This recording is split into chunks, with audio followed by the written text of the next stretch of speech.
Bienvenidos a este Viernes de Arte y Cultura organizado por la Secretaría de Difusión Cultural de la Escuela Nacional Preparatoria. Para mí es un gusto saludarlos a nombre de la Dirección General de la Escuela Nacional Preparatoria, a cargo de la bióloga María Dolores Valle Martínez, así como de la Secretaría Académica, de la Secretaría de Difusión Cultural y de la Jefatura del Colegio de Dibujo y Modelado. Este viernes se lo queremos dedicar a todas aquellas musas y sus obras. Aprovechando que se aproxima el Día Internacional de la Mujer, queremos hablar de algunas mujeres que han roto paradigmas desde las disciplinas del dibujo y el modelado, y cómo han seguido diferentes y largos procesos creativos para materializar algunos temas de su interés o algunas problemáticas sociales de su entorno. Es por eso que estas mujeres han cambiado la visión del arte. Así que a continuación van a escuchar una entrevista que le realicé a la profesora Carolina Fraire Benítez, del plantel 8 Miguel E. Schulz. La profesora es egresada por la Facultad de Artes y Diseño en la licenciatura Comunicación Gráfica. Tiene una maestría en Educación Media Superior y otra maestría en Educación Media Superior en el área de Ciencias Sociales. A la profesora le encanta platicarnos del tema y siempre lo hace desde una mirada totalmente académica. Así que esperamos que ustedes, al igual que nosotros, disfruten tanto de esta charla. Adelante.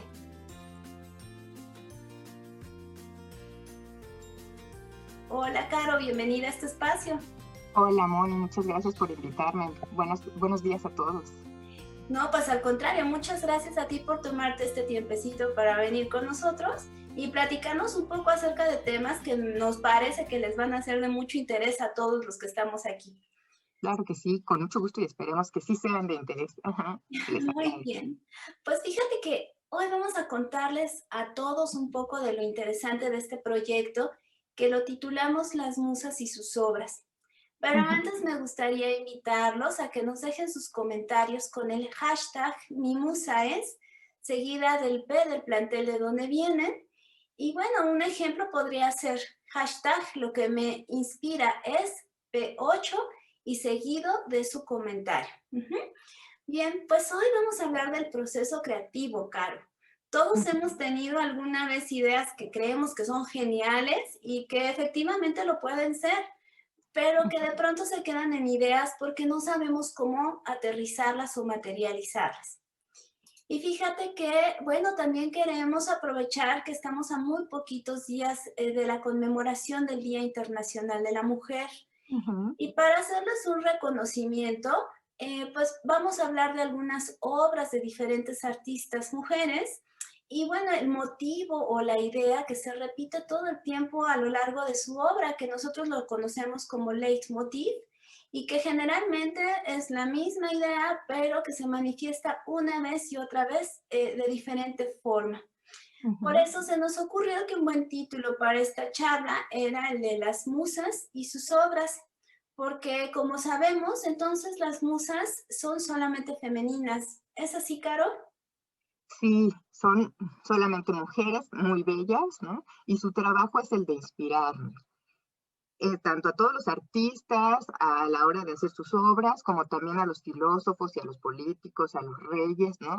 A todos, para que podamos encontrar las palabras exactas a la hora de hablar en los discursos o las actitudes necesarias para poder gobernar o convivir con justicia, ¿no? Claro, por supuesto. Oye, Caro, y por ejemplo, ¿cuántas musas se conocen o cuántas musas existen? Bueno, en un principio no se sabía cuántas había.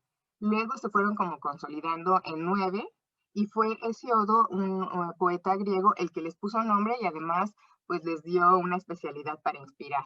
Entonces tenemos a la musa de la educación, la musa de la elocuencia, la musa de la retórica, de la tragedia, ¿no? Urania, por ejemplo, es la musa de la astronomía y de las ciencias exactas. Pero en fin, ¿no? Al final para nosotros ahorita, ¿no? Las musas serían esos seres que vienen y que nos invaden, ¿no? Con sus ideas y nos inspiran a ser creativos y nos dejan esta idea ahí clavadita que nos apasiona y nos motiva a crear. Y entonces ya vamos sumando, ¿no? Las artistas femeninas y sus procesos creativos, los cuales se basan en la inspiración, ya que no existe arte sin inspiración o sin que las musas nos visiten. Oye, Caro, pero entonces ahí, ¿qué es la inspiración? Porque escucho que lo mencionas mucho, pero ¿qué es la inspiración? Mira, ¿qué te parece si les pedimos a los que nos están viendo que nos comenten en lo que para ellos es la inspiración o lo que les inspira y que nos pongan así en el chat, nos escriban sus comentarios con el hashtag lo que me inspira es y que ahí dejen su opinión, ¿no? Muy bien.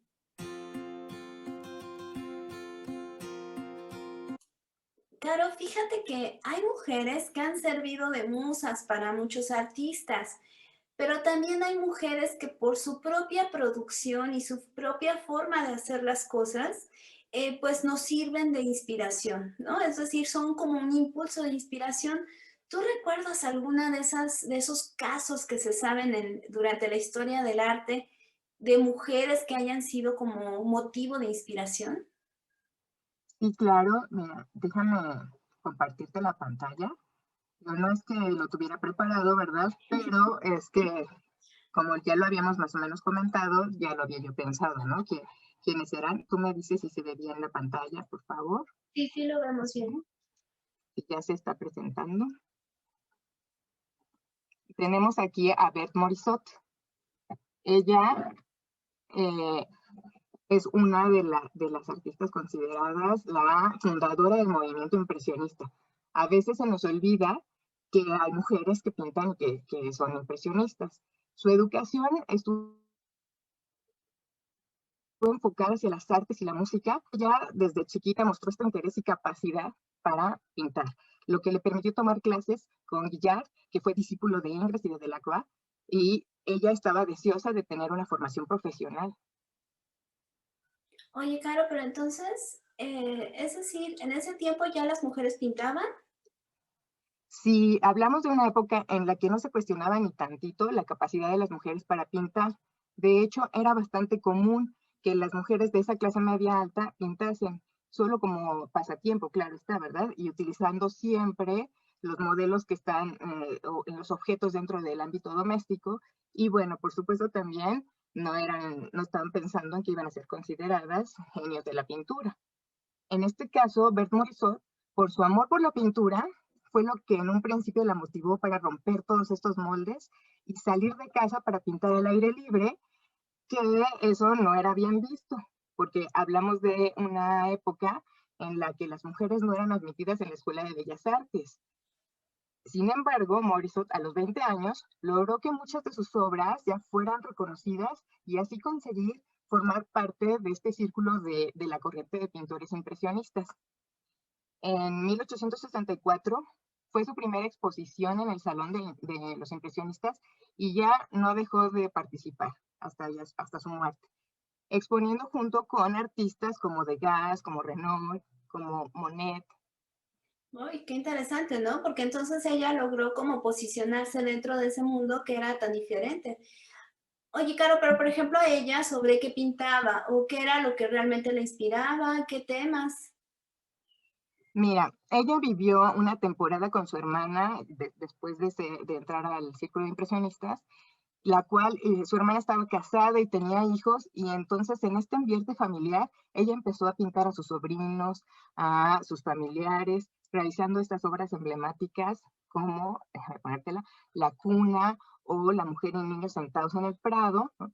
Y aquí es cuando ya notamos que su familia se vuelve su fuente de inspiración para sus obras.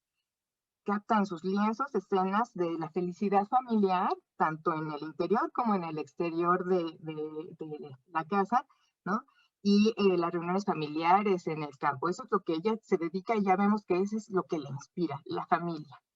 Uy, muy bien. Y entonces, por ejemplo, si yo te preguntara solamente algunas características que definieran sus obras o cosas que la hacen muy, muy peculiar, ¿qué características podrías compartir con nosotros?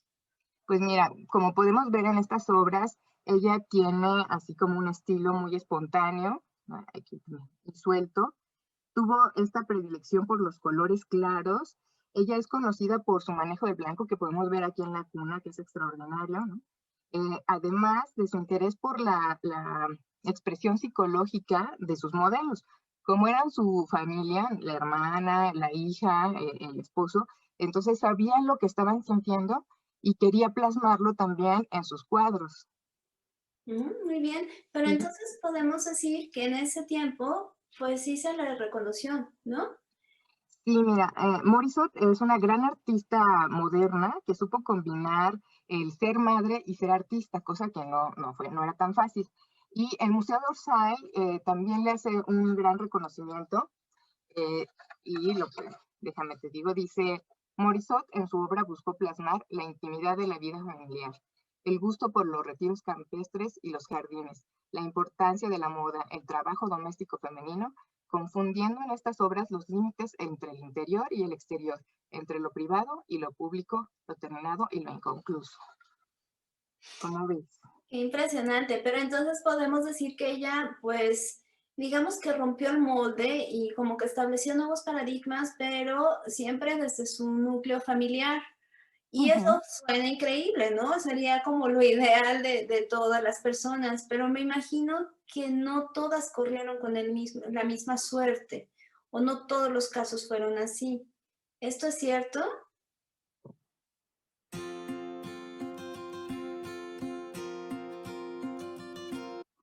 Sí, mira, desgraciadamente eso es cierto, ¿no? En el lado contrario y completamente extremo, tenemos a Camille Claudel, em, aquí Camille Claudel, que ella también desde su infancia fue una apasionada de la escultura, jugaba con el barro y esculpía a las personas que le rodeaban. Es un juego que le duró toda la vida. Esta Camille estudió en la Academia Colaruzzi, que es una de las pocas lugares que estuvieron abiertos para las mujeres que querían estudiar sobre el arte, y es en donde conoce a Auguste Rodin. Poco tiempo después de estar allá en la academia, es invitada a trabajar con Rodin en su taller y él cae rendido a sus pies como mujer y como artista. Ella se convirtió en su modelo y en su musa. Su rostro empieza a invadir todas las obras de Rodin en esa época y ella pues se enamora perdidamente de él. Pero Rodin está unido sentimentalmente a otra mujer, se llama Rose Beuret, a quien se niega a dejar. Y esta situación es la que sirve de inspiración para las obras más importantes de la carrera de Camille. Entonces, después de unos años de esta relación, Camille toma la iniciativa de romper con Rodin. A pesar de esta separación, Rodin la sigue apoyando y entonces va y les manda cartas de recomendación a los críticos de la época y la propone para encargos de monumentos públicos. Entonces el Ministerio de Bellas Artes dice, bueno, sí, ella que haga una obra para el Estado. Y como resultado de esta solicitud surge una escultura llamada La Edad Madura. Aquí está. En esta escultura estamos viendo tres edades, tres maneras de sentir, un sentimiento que va más allá de la piel, del ser, la implorante, nos muestra un sacrificio por amor, el horror del abandono y la rendición de la voluntad. Este conjunto escultórico, Camille se muestra arrodillada, suplicante, levantando las manos hacia Rodin, ¿no? Quien le da la espalda, mientras además atrás hay una mujer que mitad ángel, mitad bruja, que representa a Rose Beurot, se lo lleva. Es un autorretrato de sus sentimientos, una forma de tratar de expresar lo que ella sentía en ese momento, ¿no? Esta escultura fue interpretada por su hermano como una poderosa alegoría de la ruptura de su hermana Camille con Rodin. Su hermano era Paul Claudel, él era un poeta y déjame te leo lo que puso sobre esta escultura. Dice, mi hermana Camille, implorante, humillada de rodillas, está soberbia, está orgullosa y sabe que lo que se desprende de ella en ese momento, delante de su mirada, es su alma. Cuando Rodin ve por primera vez esta obra, reacciona con conmoción, se súper enoja, ¿no? Y entonces deja de apoyar a Camille. Y es cuando ella comprende realmente que las promesas de Rodin, pues, estaban vacías, que no, él nunca iba a dejar a su amada Rose, con quien al final terminaría casándose, ¿no? Y bueno, Camille dejó obras de apabullante talento, como podemos ver, ¿no? Buscando siempre la emoción, que se traduce en este exquisito dramatismo que podemos ver aquí, gracias al perfecto dominio de la técnica y también a su enorme sensibilidad. Ella demostró que esculpir, es posible esculpir la emoción. Y algo que quiero hacer notar mucho es que la reputación de Camille sobrevivió no solo por la relación con Rodin, sino también por la importancia de su propia obra. ¿Cómo ves? Qué impresionante, pero entonces podríamos decir que pues no solamente, digamos que no solamente es la historia, ¿no? Dentro de toda esta relación con Rodin, me parece que lo más importante de Camille es que fue una mujer que se asumió como tal, que se permitió llorar, equivocarse, sentir y después crear a partir de esto. Es decir, como que no le dio miedo expresar sus sentimientos, ¿no? Validarlos, Ujú. expresarlos al mundo y mostrar cuál era la historia. Oye, Caro, y por ejemplo, ¿qué pasó con toda esa obra de esa producción de Camille? ¿Qué sucedió?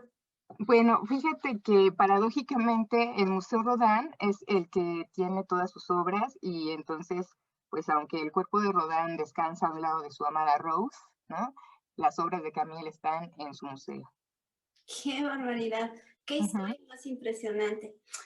Oye, Caro, pero así entonces es. podríamos decir que Camille pues fue una mujer muy moderna de su tiempo, ¿no? O sea, porque en ese tiempo pues las mujeres eran muy recatadas y lo acabamos de ver, que la historia anterior pues era una mujer totalmente de familia, donde se inspiraba, ¿no? En la vida familiar, los jardines, y de pronto viene Camille y muestra este escenario.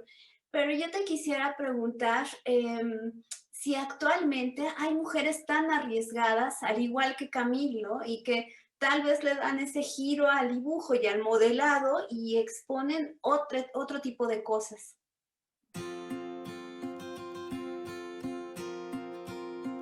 Nuestro contexto es muy distinto al de ellas, pero sí, efectivamente, hay mujeres muy valientes que con ayuda de su arte, ¿no?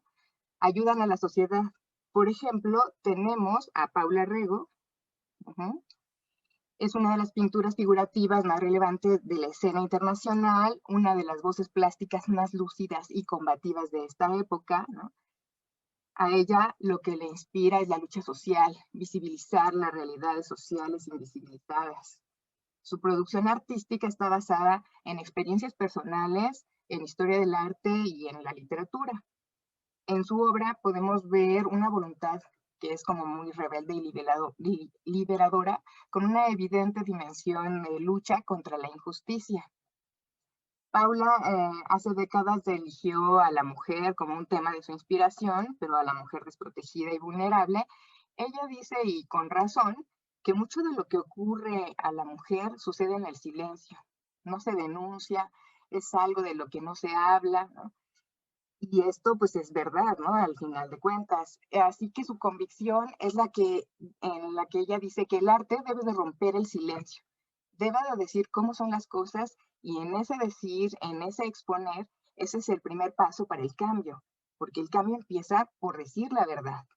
Entonces, ha sido la primera artista en evitar escenas de abortos, ya hace más de 20 años que hace estas escenas y estas adquieren relevancia porque son realidades sociales. Por ejemplo, aquí te pongo, tenemos el tríptico del aborto, que lo pintó en 1998. En aquel año en Portugal, de donde es ella, se realizó un referéndum sobre la legalización del aborto y no fue aprobado, lo que provocó que la autora se diera la tarea de pintar estos cuadros para visibilizar esta realidad. Después de casi 20 años, finalmente se aprobó su legalización, con lo cual pintar estas escenas representó una osadía y una ayuda para la sociedad. La obra de Rego nos hace comprender la soledad de la mujer, ¿no?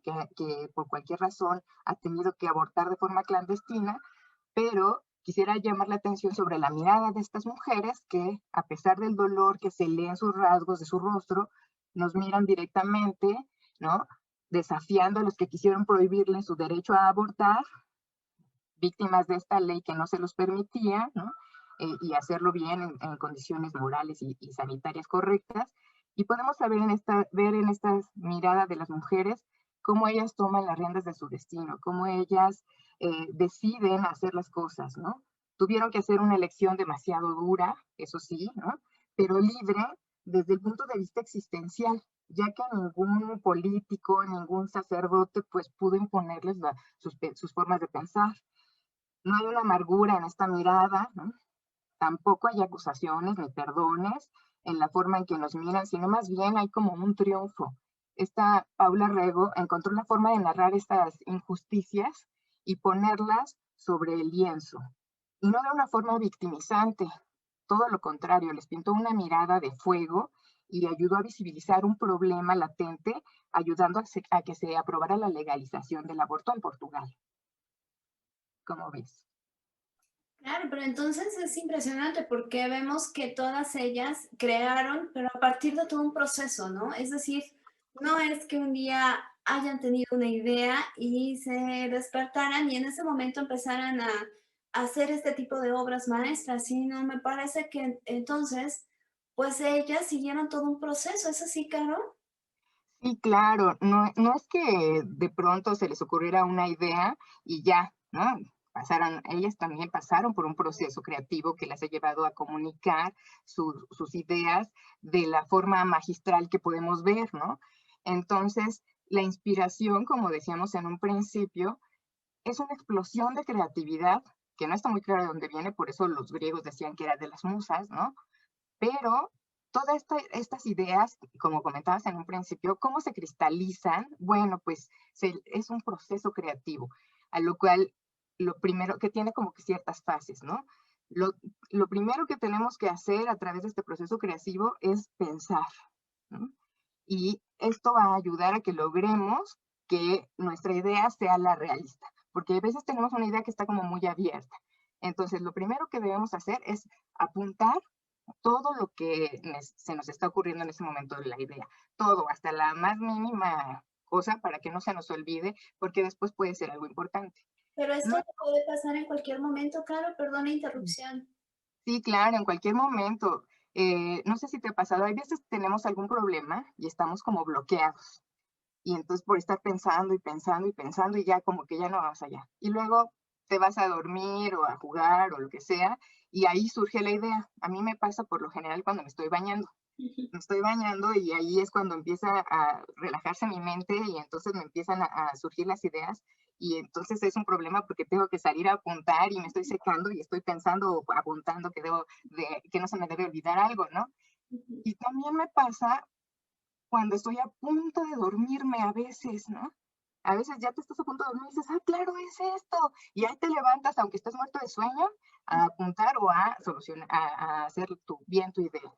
Pero bueno, yo no sé, cada quien tiene su proceso, ¿no?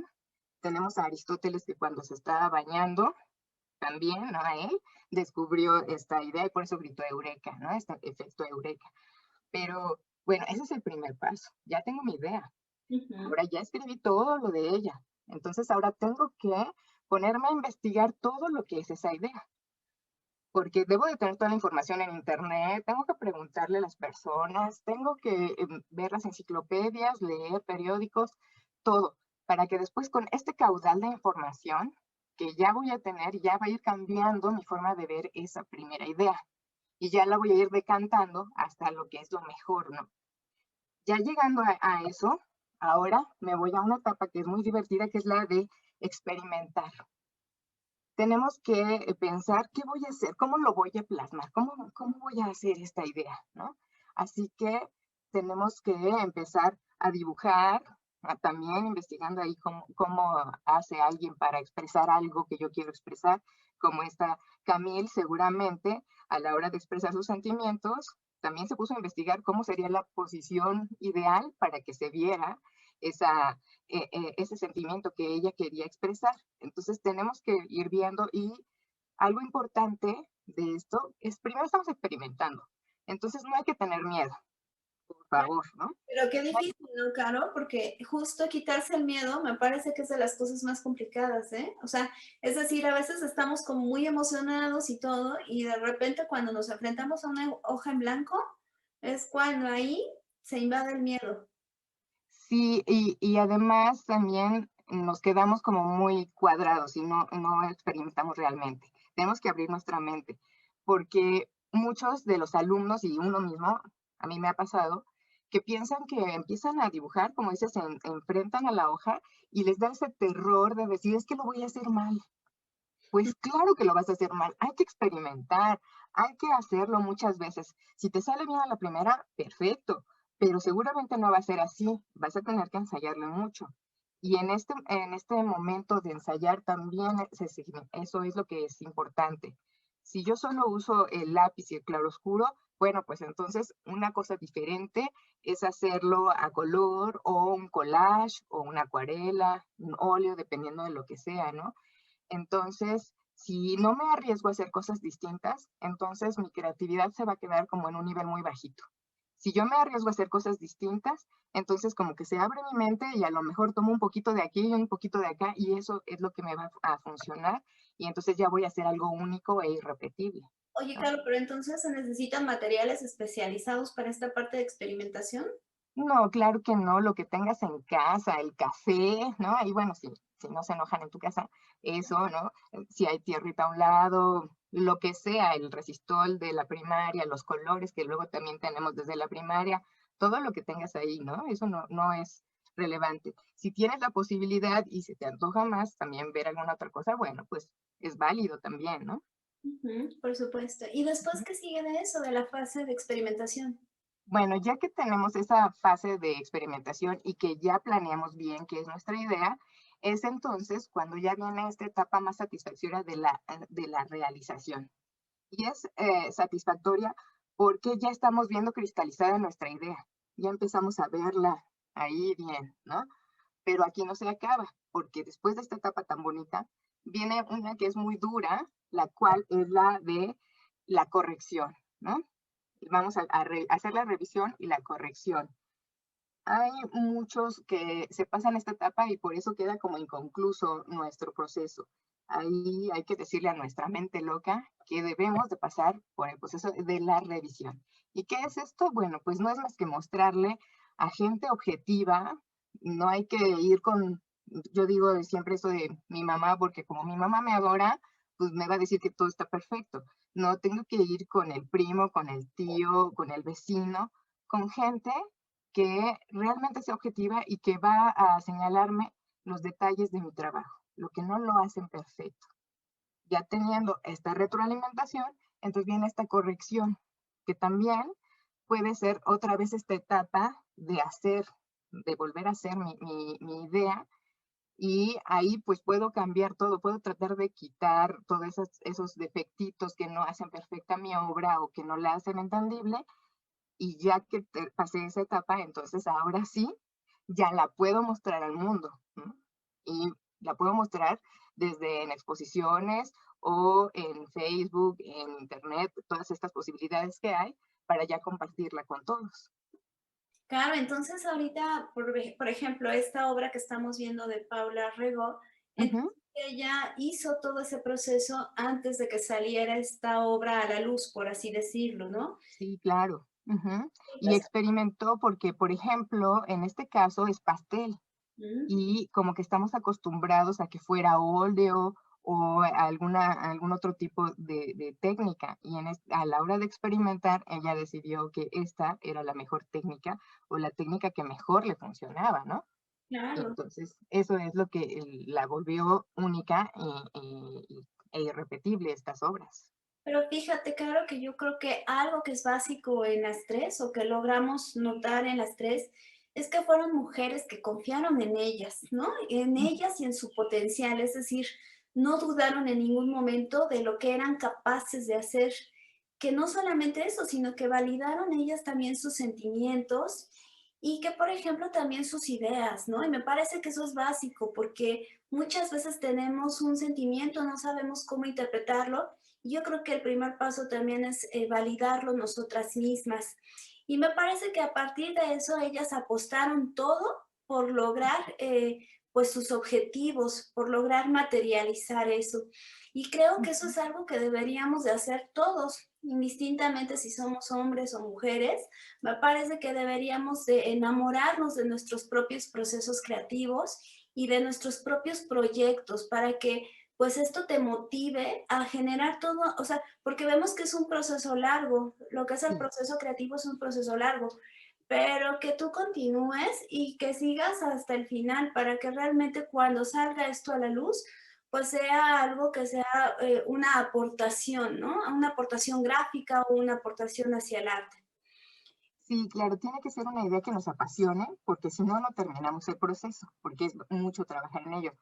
Pero esta parte de apasionarse también es algo que debemos de experimentar nosotros. A veces, aunque nos apasiona, lo dejamos. Entonces, es una cuestión de practicar. Ser creativos está en todos lados, ujú, y en cualquier momento. Yo siempre he creído que cualquier problema que viene es una oportunidad para ser creativos. Pero ¿cómo tomo yo ese problema de una manera desinteresada o me apasiono? Esa es la forma distinta y esa es la forma en que nos vamos a volver creativos. Si yo quiero invitarlos a mi fiesta y quiero hacer una invitación, pues me pongo a hacerla y entonces me apasiono con esa idea de que les voy a hacer a mano mi invitación y entonces es cuando ya me estoy volviendo más creativo. Tenemos que irlo practicando también todos los días, ¿no? Claro, por supuesto. Entonces podremos decir que realmente no necesariamente se tiene que hacer una obra de arte para poder echar pues a andar ese proceso creativo, ¿no? O sea, lo puedes aplicar en todos lados. Sí, en todos lados. Ujú. Pues muchísimas gracias por contarnos sobre estas historias. La verdad es que sí, me parece que estas historias de las musas y sus obras son fascinantes y que no solamente pues da pie a pues este periodo tan pequeñito, sino que realmente es invitar a nuestros alumnos a que también ellos investiguen, ¿no? Y que nos compartan también de algunas artistas que ellos conocen y que también son musas que han sido inspiradoras incluso para nosotras mismas. Entonces, muchas gracias, Caro. Gracias a ti y gracias por dejarme compartirles lo que me apasiona, que es el arte, y platicar un poquito con ustedes. Muy bien. Pues, Gracias. pues a nombre de la dirección de la Escuela Nacional Preparatoria, de la Secretaría Académica y de la Secretaría de Difusión Cultural, les agradecemos mucho su asistencia a este viernes de arte y cultura. Así que pues les deseamos que tengan un muy bonito fin de semana y esperemos que nos veamos muy pronto. Muchas gracias.